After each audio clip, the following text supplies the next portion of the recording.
Hi అండి, నమస్తే. నేను మీ సుకన్య. ఈరోజు మన వీడియోలో హైదరాబాదీ బగారా రైస్ని ఎలా తయారు చేసుకోవాలో చూపిస్తున్నానండి.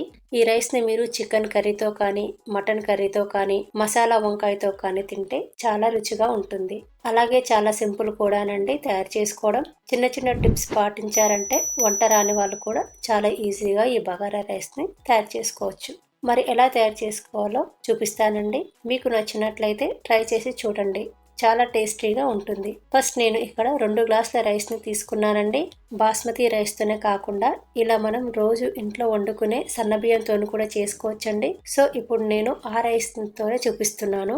ఇప్పుడు ఈ రైస్ని 2-3 సార్లు బాగా కడిగి రైస్ మునిగే వరకు వాటర్ పోసి 1 గంట పాటు నానబెట్టండి. ఇప్పుడు 1 గంట తర్వాత చూడండి, బియ్యం అనేవి ఇలా బాగా నానిపోతాయి. ఇప్పుడు ఈ బియ్యాన్ని పక్కకు పెట్టుకొని మనం బగారా తాలింపుని చూసేద్దాం. ఈ బగారా తయారు చేసుకోవడం కోసం ఒక గిన్నెలోకి 2 చెంచాల నెయ్యిని తీసుకోండి. నేను ఇక్కడ పూర్తిగా నెయ్యితోనే చేస్తున్నానండి. నేను ఇంట్లో తయారు చేసిన నెయ్యిని వాడుతున్నానండి. ఈ నెయ్యిని తయారు చేసే వీడియో మన ప్రీవియస్ వీడియోలో ఉందండి. లింక్ కింద డిస్క్రిప్షన్ బాక్స్లో ఇస్తానండి. చెక్ చేయకపోతే ఒకసారి చెక్ చేయండి. నెయ్యి వేడయ్యాక అరంగుళం ముక్క నల్లరాతి పువ్వు, 1 టీ స్పూన్ షాజీరా, 3 లవంగ మొగ్గలు, 2 ఏలాకులని ఇలా మధ్యలోకి కొంచెం కట్ చేసుకొని వేసుకోండి. 1 జాజి పువ్వు, 1 ఇంచ్ దాల్చిన చెక్క, 1 బిర్యానీ ఆకు, 1 అనాస పువ్వు వేసి దూరగా వేపుకోండి. అలాగే 6-7 రెమ్మల కరివేపాకును కూడా వేసి ఒకసారి మిక్స్ చేసుకొని కొద్దిగా పుదీనా, 2 పచ్చిమిర్చీలు, అలాగే కొద్దిగా కొత్తిమీరను కూడా వేసి కలిపి వేపుకోండి. ఇప్పుడు ఇందులోకి 1/2 టేబుల్ స్పూన్ దాకా అల్లం వెల్లుల్లి పేస్ట్ని కూడా యాడ్ చేసుకొని పచ్చివాసన పోయే వరకు వేపుకోండి. నెక్స్ట్ ఇప్పుడు ఇందులోకి ముందుగా మనం 1 గంట పాటు కడిగి నానబెట్టుకున్న బియ్యాన్ని వేసి కలపాలి. ఇప్పుడు ఈ బియ్యాన్ని కూడా ఒక 3-4 నిమిషాల పాటు వేగనిస్తే మంచి వాసన, రుచి వస్తుందండి. ఇప్పుడు ఈ బియ్యం కాస్త వేగాక 3-3/4 గ్లాసుల వాటర్ని యాడ్ చేసుకోవాలి. మనం ఇక్కడ 2 గ్లాసుల రైస్ని తీసుకొని 1 గంట పాటు నానబెట్టుకున్నాం కదండి. సో వాటర్ అనేది డబల్ క్వాంటిటీకి బదులుగా 1/4 గ్లాస్ వాటర్ తగ్గించి వేసుకోవాలి.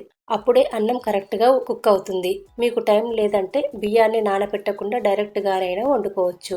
మీరు డైరెక్ట్గా బగారా చేసుకునేటప్పుడు 2 గ్లాసుల రైస్కి 4 గ్లాసుల వాటర్ని యాడ్ చేసుకోండి. కరెక్ట్గా సరిపోతుంది.